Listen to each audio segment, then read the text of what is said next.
राजस्थान की रेत में सजा हुआ गांव कुलधरा एक ऐसा स्थान है जो अपने ऐतिहासिक और अलौकिक रहस्यों के लिए मशहूर है।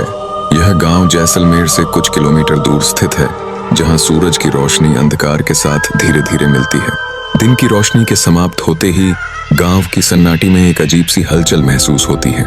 कुलधरा की कहानी शुरू होती है पालीवाल ब्राह्मणों के साथ, जो एक समय में इस क्षेत्र के समृद्ध और सम्मानित नागरिक थे। कुलधरा की शान 1825 में अचानक टूट गई, जब एक रात एक शक्तिशाली दीवान ने गांव के मुखिया की बेटी से शादी की जबरदस्ती करने का प्रयास किया। दीवान ने खुले तौर पर धमकी दी कि अगर शादी नहीं हुई तो पूरे गांव पर भारी टैक्स लगाया जाएगा।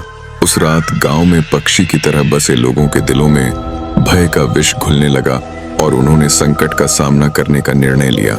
यह पंचायत की रात थी और अगली सुबह जो हुआ उसने सबको हिलाकर रख दिया।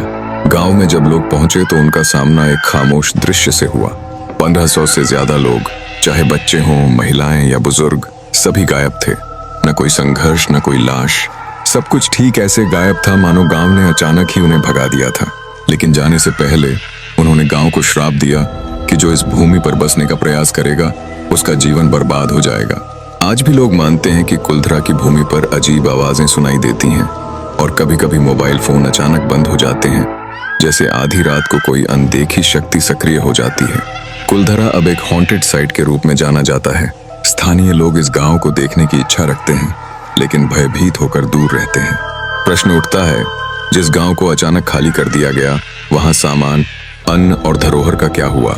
यदि लोग भाग गए थे तो इतनी सजीवता के साथ सामान क्यों छोड़ा? और अगर वे मारे गए तो उनके शव कहाँ गए? ये सवाल आज भी अनसुलझे हैं। कुलधरा यकीनन एक रहस्यमय गाथा है जो राजस्थानी संस्कृति के दिल में छिपा हुआ है।